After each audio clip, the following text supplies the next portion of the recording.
Hello again there folks, Lone Adventurer here. Thank you very much for stumbling your way upon my channel and joining me for this roundup video of free or pay what you want solo adventure games. So one of my most popular videos was essentially the same thing. It was free adventure games that you can get on the internet without spending any money. And of course, that's a desirable thing. We all like free or cheap stuff. Games are a luxury, so having some that are affordably priced is beneficial. And in fact, a lot of these games can really provide a significant amount of gameplay. You can spend a lot of time playing these games and you wouldn't have to spend any money. So you don't need those big box games, which can be a little intimidating sometimes. Often games on this scale, little games, games that have been independently produced and released through the internet, they tend to be a bit more accessible and a little bit easier to get into.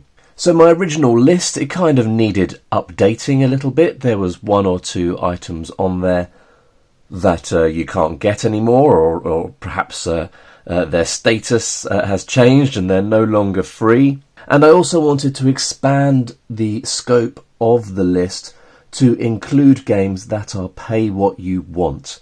If that is an unfamiliar phrase, it's kind of what it says on the tin, really.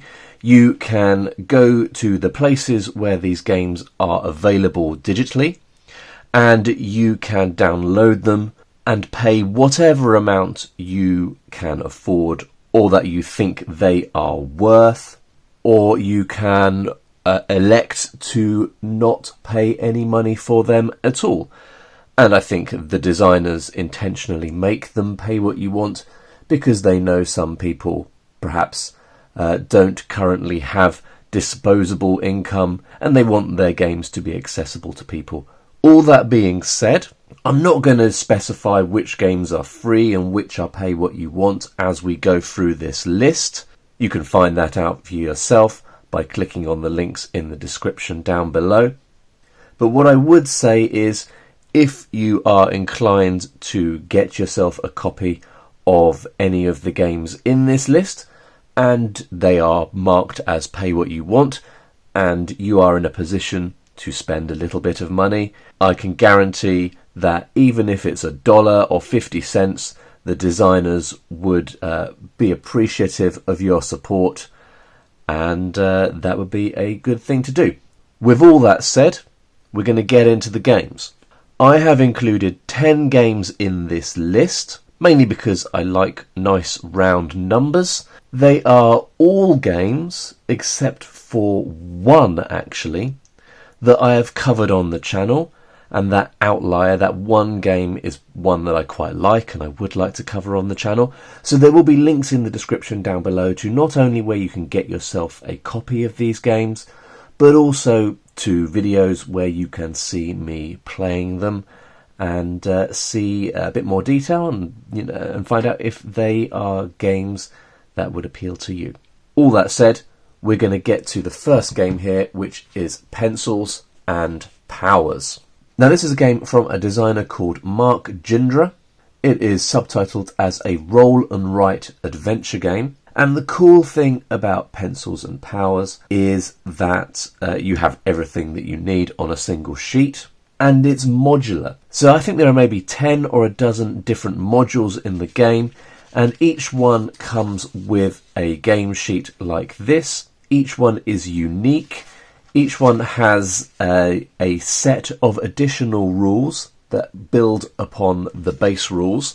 So these here are the base rules for the game, which explain how to play it, how to explore the dungeon location or the area in which your characters are moving about doing stuff, how the treasure works, how monsters work, how attacking the monsters work, how your different heroes work, because you always have a set of heroes that you are taking into the location.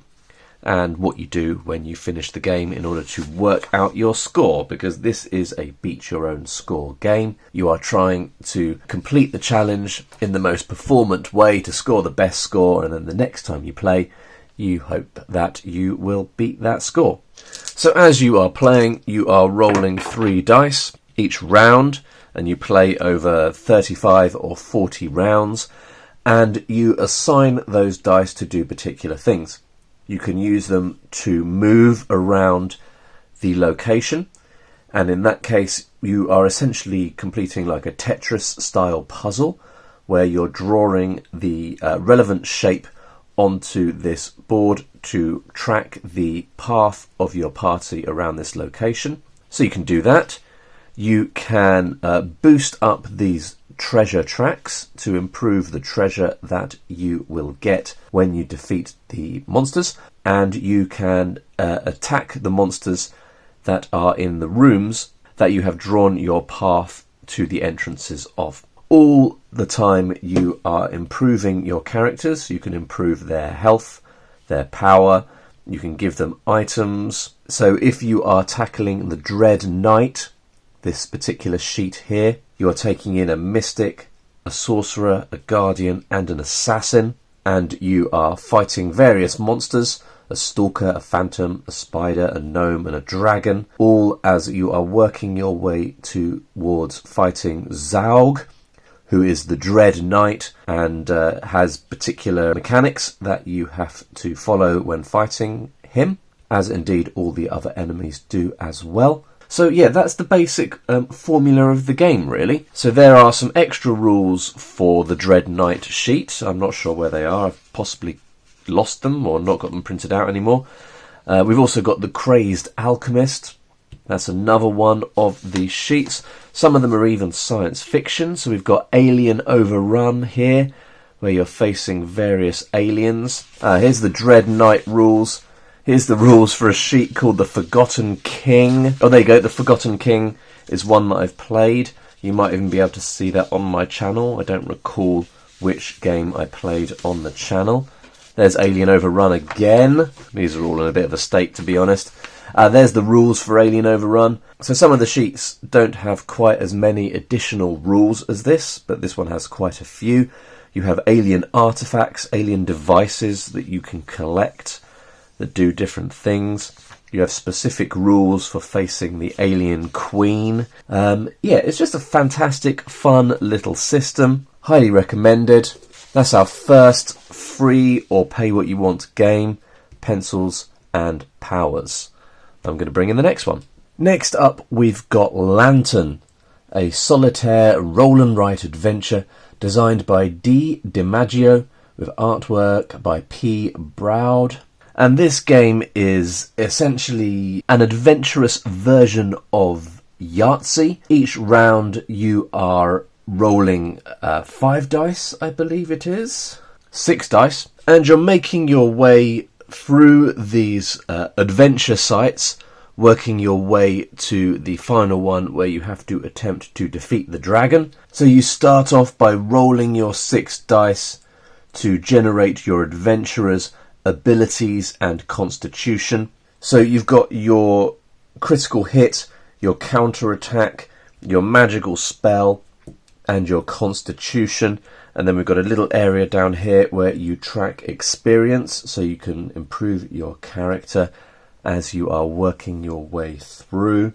So we've got a sort of a gamified version of overland exploration here. You're working your way through these various locations, having different combat encounters at them. You're sort of just basing that on what is represented in this lovely illustration that you've got here. So we've got some wolves here at location 1, some kind of demonic monastic folk at location 3, some skeleton warriors up here at location 4.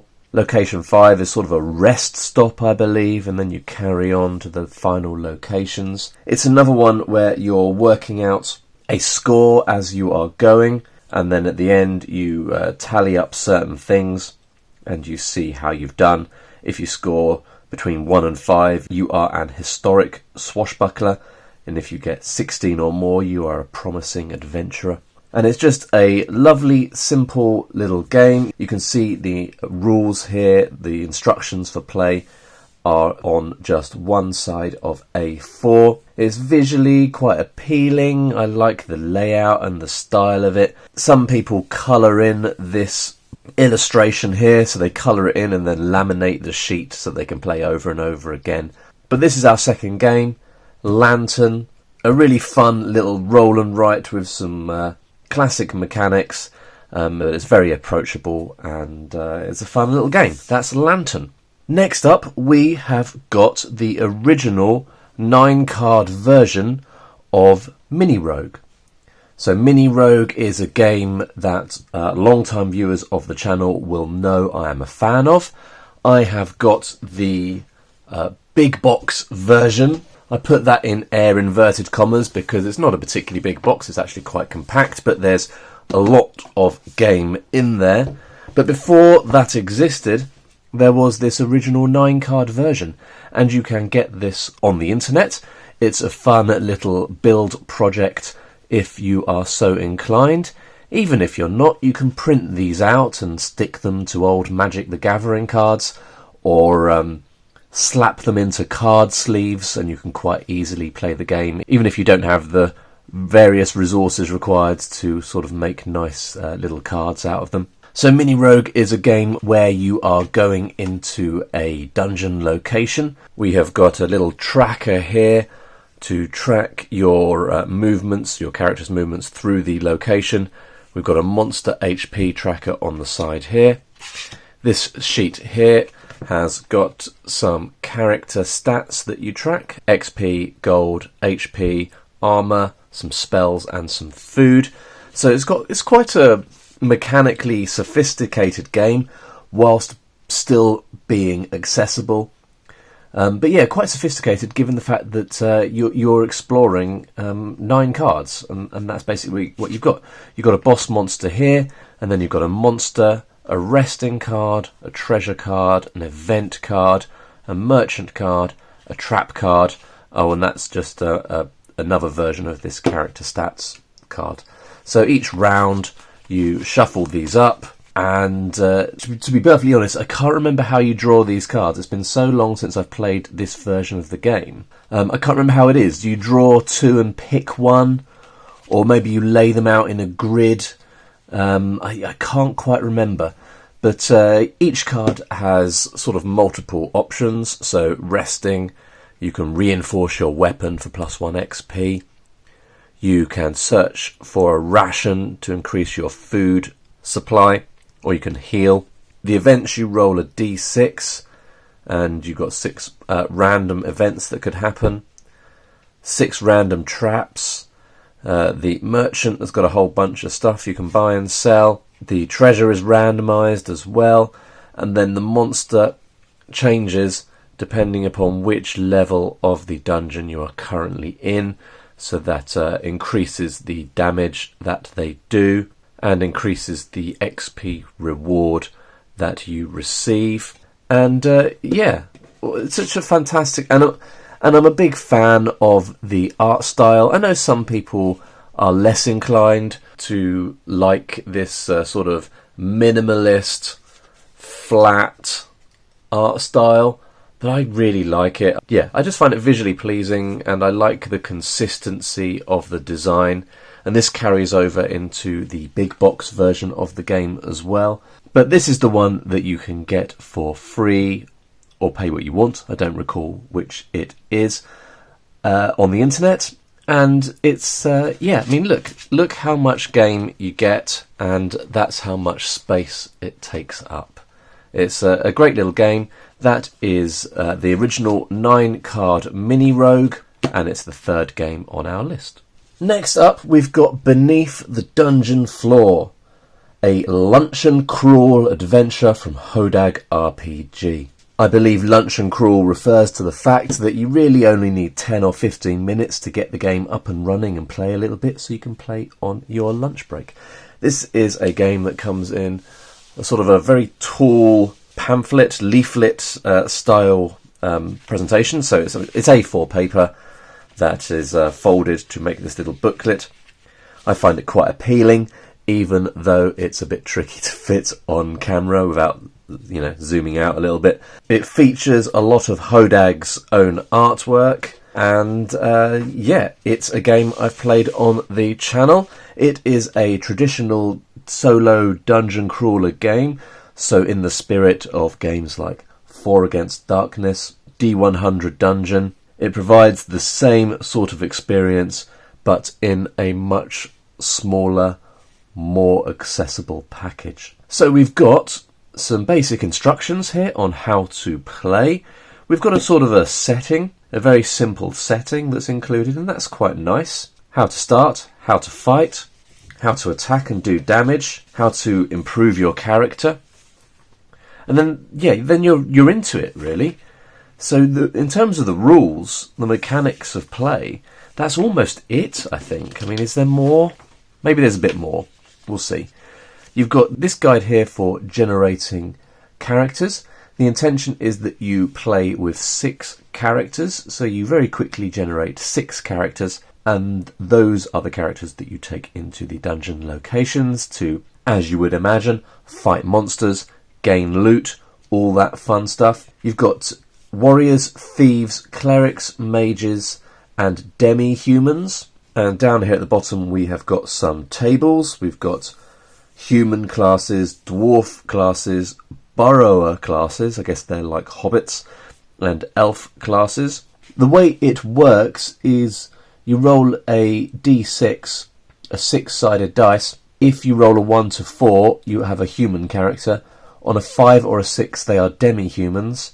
If you roll demi-human, a 1 to 3 is a dwarf, a 4 to 5 is a burrower, and a 6 is an elf. So elves only happen if you roll a 5 or a 6 followed by a 6. And that's kind of cool. Those demi-humans, they're less frequent, but given the fact that you're rolling up a team, a party of 6 characters, the chances are you'll have 1 or 2, but it gives you sort of a nice, interesting balance, and it means every time you come back, you're going to have a party that's a little bit different. And so it gives you that variety, even in such a minimalist game. Got some instructions here on how you create their attributes, and then you're straight into generating dungeons. So it's the sort of game where you generate a little dungeon map as you are going. So we've got rules here for drawing the map as you go, rules for doors, different types of doors. Then we've got some little illustrations here of what your room sizes are like, some guidance on passages. And then you've got some room features, so the sort of things that you might find in a room. So you can extend this game. It's very extendable if you want to do that. And in fact, here we've got, you might roll up the fact that there's some ropes, baskets and tools in a room. And there's the room to think, how could I use these things? How could my characters use these things? And you could extend the game mechanically to include a little bit of more free-form role-playing. Then we've got some types of rooms that you might encounter. I don't quite recall how that works, but you can always watch my playthrough. Then you've got 6 easy monsters, 6 hard monsters, all accompanied by Hodag's very appealing, old school, slightly minimalist line ink artwork, which I really like. There you go, let's give you a close-up of this one. Really old school, kind of cool. You can imagine it on the pages of a original Dungeons and Dragons edition, or on the box of a Spectrum or an Amiga game or something like that. And there you go, that's it really. Here we've just got a couple of tables of flavour. So, some name ideas, some weapons that they might be carrying, places, dwarf names, burrower names, and then world flavour, bandit gangs, armies and militia. So just some imagination sparks that might, encourage you to expand your little simple world that you're creating as you explore and improve your characters in Beneath the Dungeon Floor. That's from Hodag RPG. That's our 4th game in this list. On to something else. Next up, we've got Corny Gron from Jacob Skrzynski, with lovely artwork from Alicia Wisniewska. This is a little solo overland adventuring game based upon the model established by Dark Fort, which is the precursor to Morkborg.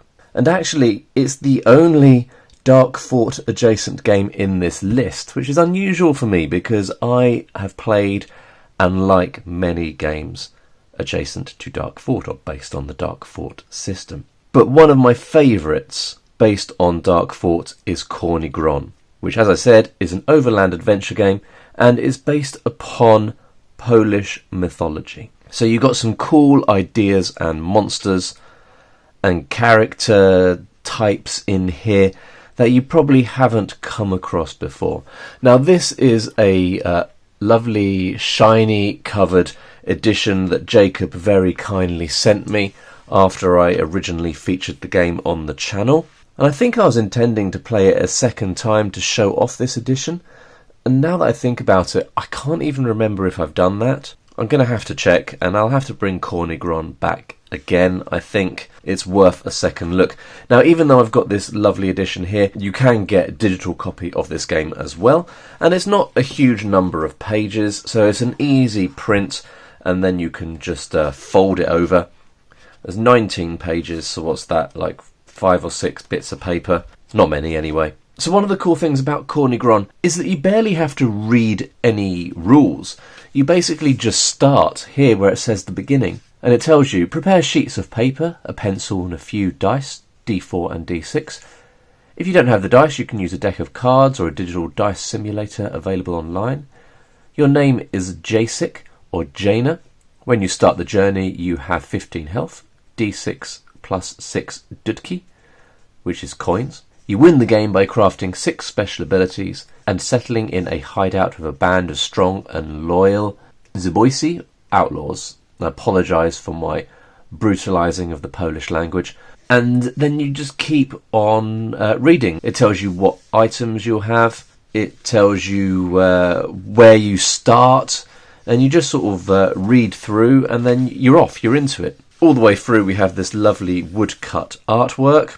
And you're exploring, basically. You're going through, and you are going to various locations, hoping to improve your character, hoping to survive, hoping to have some interesting encounters. So we have places in the mountains.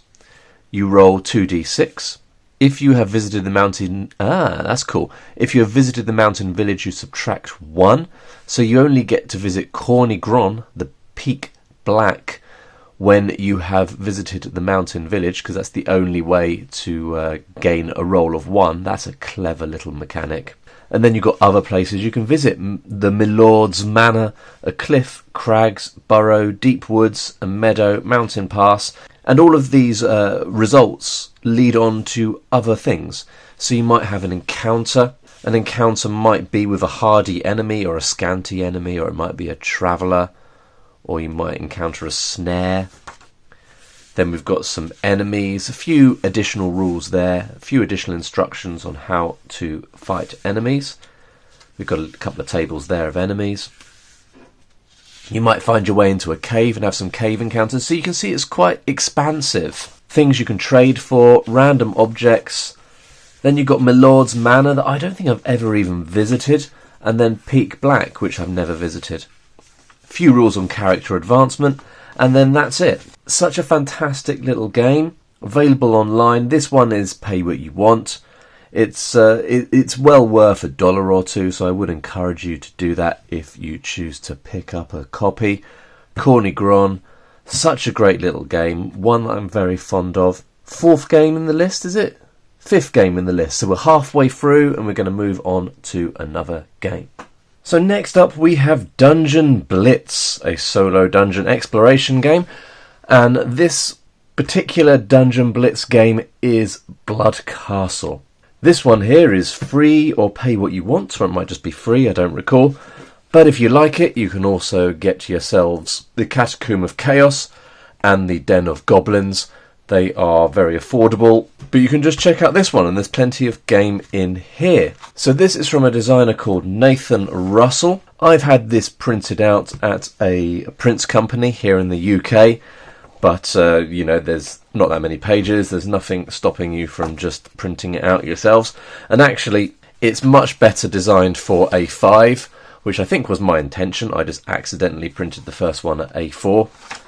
But it's perfectly usable at A5, as you can see from this other book in the same series. So Dungeon Blitz is just one of those games where you are exploring a location and killing monsters and finding loot and improving your character. It's very accessible, great for beginners, people new to the hobby. You have a hero, you give them some stats, you choose a talent that adds some nice variety. Your character might be brave, which means you ignore the penalty for fighting monsters that cause terror. Your talent might be having particularly big muscles, allowing you to increase your carrying capacity by +2. There's a whole bunch of other things there as well. That's pretty cool. You have some luck. You have wounds, that's your health, and a defense score. You have some gear that you can start with or presumably acquire as you are playing. Then we've got our rules here, how you do check rolls, how you might modify those rolls, advantage and disadvantage. So you've got quite a lot going on mechanically. There's nothing particularly revolutionary here, but it's a game that doesn't shy away from having a few mechanics built into it, so you've got a few bits and pieces to think about as you are managing your character's exploration and combat encounters. Now the cool thing about this game, I think, is that each one of the little books outlines a specific location, and they are, you know, very thematically designed in that they have monsters you would expect to see in that location and rooms you would imagine you would find in that location. So in this first one, you're starting off by the Vova River. You go into a village. They are afraid of this castle on the outskirt of the village,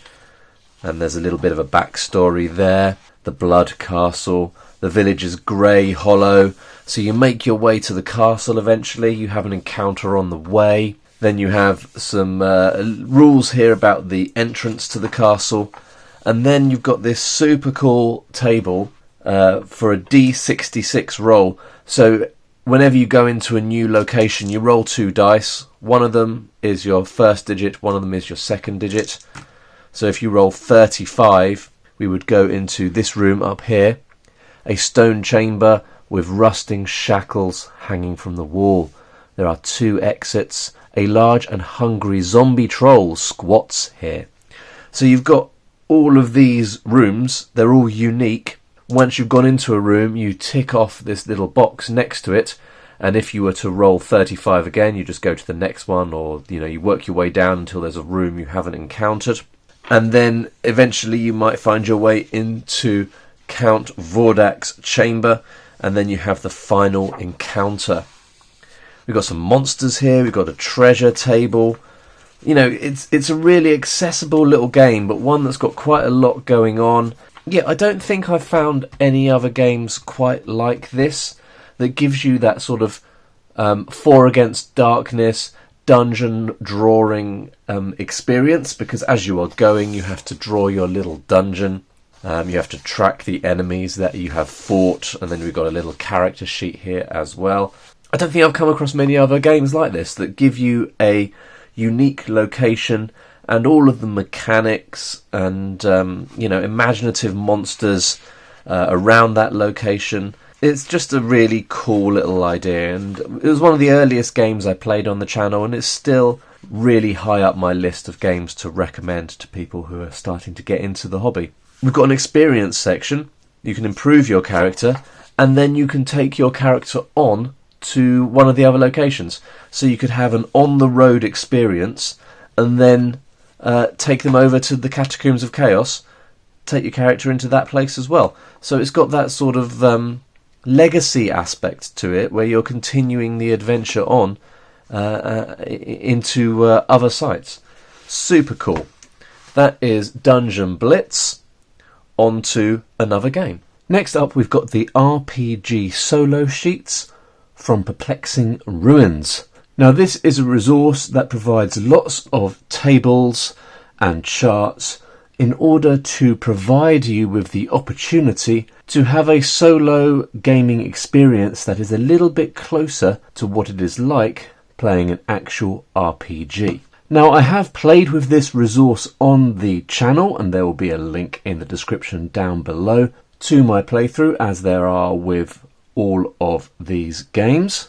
I played it before Perplexing Ruins had a little bit of a redesign of the system. This is a game that you can only play by using a rule set from an RPG. When I played it, it was designed to be played with Cairn, or maybe it was designed to be system neutral and I decided to go with Cairn. I can't quite remember, but it's been recreated to now work with White Box, the fantastic medieval adventure game, which is an OSR RPG game that is very closely based on the original Dungeons and Dragons.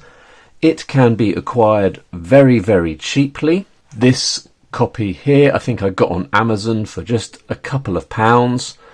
It's a very straightforward system and a very affordable one.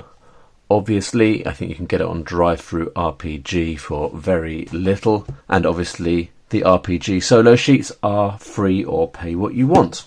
So let's see what we've got here. We have an area in the middle. You may be able to see that this is split up into numbered hexes, but that is where you will track the overland exploration of your characters. So you'll probably plonk a village or a town or a city or their starting point directly in the middle as they go off into other locations in order to engage in quests and adventures. Then you'll map it out here, because that's the sort of game that we've got here. You have some characters. We have a section over here to track the stats of your characters once you've created them, and you take those characters around a world that you create around you and do things. And the game provides a sort of a structure for play. We've got this additional instruction sheet here. I haven't looked in too much detail here, but we've got a procedure of play. Enter a new hex, roll for terrain, roll for weather, roll explore dice, follow the prompts to other tables, etc, etc, etc. And actually we've got some character creation here, and we've got the basic rules of playing the game, how to attack, what to do if you are attacked, casting of spells, advancement of characters. So I'm not sure that you even need a copy of White Box to get started. I think Perplexing Ruins has created it in such a way that you can just use the sheets that are included with RPG solo sheets. What have we got going on here? You've got an explore roll to do to see if something happens. You can roll for the terrain, you can roll for the weather. Then you've got some discovery tables. So for example, if you roll 4 or 5 on your explore die, then it's a discovery. You'd flip over to the discovery tables. Then you've got 6, by the looks of things, 6 different kinds: unnatural, natural, ruin, settlement, evidence, or passive. So I guess you could either just arbitrarily decide based upon your current situation what you're coming across, or you could roll a d6 and number these, and then maybe you roll a 3 and gain a ruin, and then roll a 2 and get a castle. And then you could roll down here on this details table. Maybe it is a sealed castle, and then a theme. Perhaps it is ancient. So you can use these tables to sort of flesh out the experience that you're having. The explore die also has danger as an option. Then we've got these dangers tables over here. Then down here we've got a whole bunch of travelling encounters.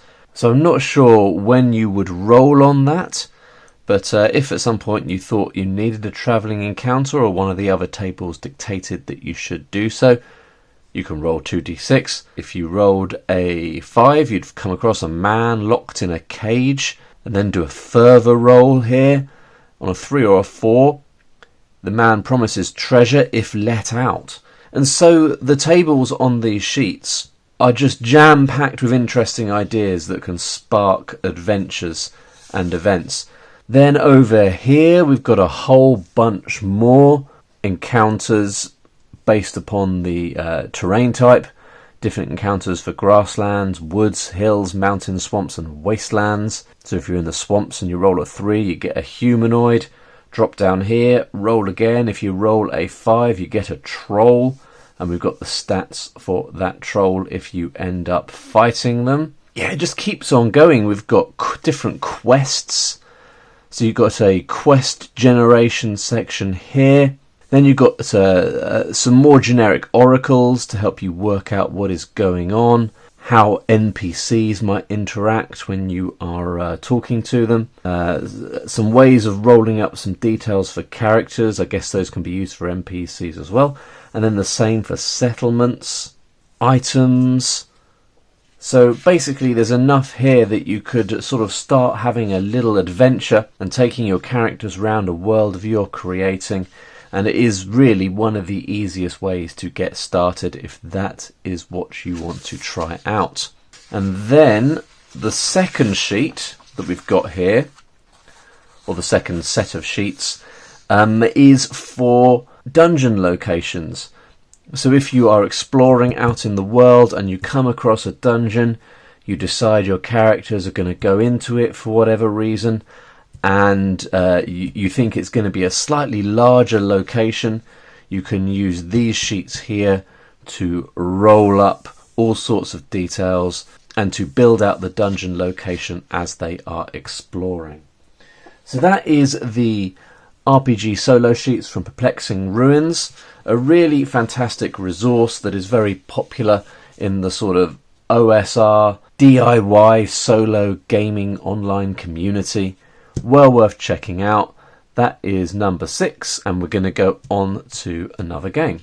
Next up, we've got 2D6 Dungeon. Now this game is not free or pay what you want.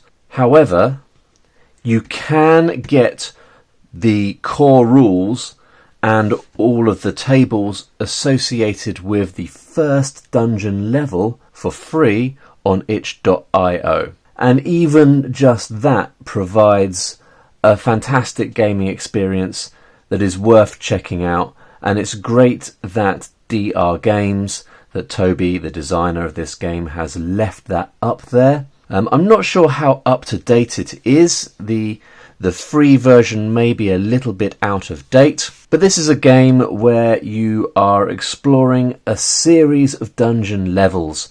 So you are taking your character into level 1, and then they work their way down through 10 unique dungeon levels. And one of the ways that Toby's games are differentiated is through this massive selection of tables that it comes with. And the tables provide all sorts of variation and interesting encounters and experiences that your character will have. So if we look in here, we've got some generic tables. I believe some of these are included. So for example, you've got magic potions. You've got the portcullis lever table. So a table dedicated to the kinds of levers you would find if you encounter a portcullis. That's the sort of level of detail that this game comes with. Stolen item table. You search the body and find the following. So just a table of items you might nick off a body. Then we've got some other random tables, loot tables, things you might find in a chest or a pouch, or a religious pouch, or some religious artifacts, things you might find in a rubbish pile, secret hatches you might find. That's what makes this game different. And then you've got the level 1 tables here. So you've got encounter prisoner table level 1, exit type table level 1, interruptions and the unexpected table 1, part 1, level 1 animals, level 1 guards, level 1 snakes, level 1 patrols. And the free version of this comes with a great deal of those tables and provides a fantastic introduction to a really interesting system that is still well supported. Toby has released a number of other expansions, including 2D6 Realms, which provides overland exploration and the ability to create and maintain your own realm. And he's currently working on the sort of advanced 2d6 dungeon, which I think is called 2d6 Dungeon Legendary or something like that. I forget, but that is something being actively worked on right now. So it's worth checking out, and easy to check out since you can get the first level for free. And even if you just want to play that, it would be enjoyable enough, I would imagine. 2d6 Dungeon, on to another one. Next up we have Trimod, Quests in Cards from Reaver Workshop. This is a little solo fantasy card game, plays in around 10 minutes, and the base set comprises of just 9 cards. So I have made these myself. I printed them at home and then did the sticking and whatnot. So the quality of the print isn't fantastic, but it doesn't matter particularly. This is a super quick playing little game. It comes with 3 scenarios. Each one is different, requires you to do different things. Each one comes with a little bit of flavour text. For example, the Thieves' Cave involves a situation where kobolds have allied with the thieves and are stealing supplies from the city of Airhill. You discovered this gang's lair in a nearby cave and will recover what you can. So the game's design is dependent upon quite a lot of iconography, which is explained quite adequately in this little rulebook. But generally speaking, you have your character. On your character, you are tracking a single stat that goes up and down as you play. And you've got a couple of resources that you can use as you are going. You have a little map that you are moving around. The map has these little icons on that indicate things that might happen between the main locations. So we've got each of the keyed locations from the map and what happens there. And then the third and final card for each of the quests has some sub-quests. So at the start of the game you roll and you have to take on a single sub-quest that has some different objectives. And then finally we have a series of random tables that dictate random events that will happen as you are exploring. And that's it really. You've got the Thieves' Cave, Mining at Cabard Mountains, and Insanity over Semest. And it plays very quickly. It's a very accessible little game, good for a few minutes downtime in your busy lives. That's Trimod, Quests in Cards. And last but by no means least, we have NoteQuest from Diego Jungs. Sorry if I'm getting the name wrong there. And we're finishing with another game in the same vein as 2d6 Dungeon and 4 Against Darkness, where you are taking a character into a dungeon and exploring that dungeon and probably dying. It's super quick to get up and running, and it comes with all sorts of cool variety that I'll show you in a moment. First thing you do is you build a dungeon. You roll your d6 3 times. So for example, you might have the Sanctuary of the Dying Horrors. The Sanctuary of the Dying Horrors. You've got rules on opening doors, segments, the final room, the different actions you can do in a dungeon. You can open a lock, break a door, move silently, disarm traps, find a secret passage, open a chest. Then you've got combat rules, a few details for monster characteristics that differentiate some of the monsters. And then you're straight into the locations. So we've got the palace here, a crypt, a tomb, a sanctuary. So that's the one that we rolled up. So when you roll up a sanctuary, you turn to these 2 pages here. And this gives you more or less everything you need to play that particular location. So you start off with this segments table here. When you open from a staircase, the first roll that you do, you roll a d6. If you roll 2, you have a corridor with 2 other doors. Then if you're moving from a corridor, as you would be on your next roll, you'd roll 2, and then you're finding a medium-sized room with another door. And if you're opening from a room, then you roll on this table, and so on and so on. You have a secret passage table, a trap table, you have a table for room content, a table for monsters, and then over here we've got a table for rewards, different rewards of various kinds, a table of different bosses you might encounter, and armour and weapons. So you have everything on this double page spread that you will need to explore a sanctuary. And every sanctuary you explore will be different, really. Not that that matters too much, because you've also got the tomb, you've also got the temple, the prison, and all of that is in the pay what you want version of this game. If you find yourself enjoying it, you can get the expanded edition, which includes overland exploration and includes some other mechanics, but also some other dungeons such as sewers, the citadel, the pyramid, the ziggurat, the laboratory, the necropolis, and there's a few more even on top of that. So there's a lot of game there, but even with the original version, the pay what you want version, you can have a lot of fun playing NoteQuest. That's it, folks. I hope you enjoyed that list. 10 games that can provide a lot of replayability, a lot of fun for little or no money at all. Feel free to drop your own suggestions into the comments down below, and maybe we can start using the comments below this video as a supplement to the video itself, so that people coming here can see a fantastic list of various games and resources that they can get for free or for a very affordable amount that you choose yourself. There you go, folks. That is my list of free or pay what you want games. Hope you enjoyed it.